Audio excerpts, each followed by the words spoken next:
এখানে আমরা একটা অঙ্ক দেখতে পাচ্ছি, রহিম সাহেবের মাসিক বেতন 30,000 টাকা, তিনি তার বেতনের 75% খরচ করেন, তিনি মাসে কত টাকা সঞ্চয় করেন বা জমা করেন?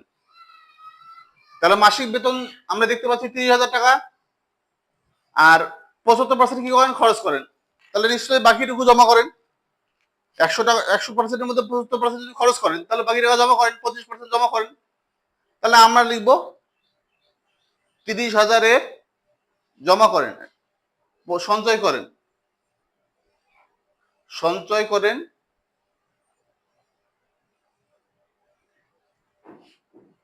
30,000-এর 25%। 25%। আচ্ছা, তার মানে কি? তাহলে 30,000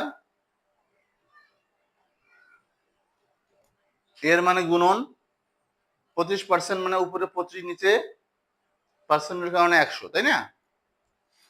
তাহলে আমাদের 30,000 পাশে আছে মানে উপরে আছে, এটা 100 নিচে, তাহলে আমরা 0 0 কাটাকাটি করব, আবার এই 0 0 কাটাকাটি করব, তাহলে নিচে থেকে 1 লিখতে হয় না।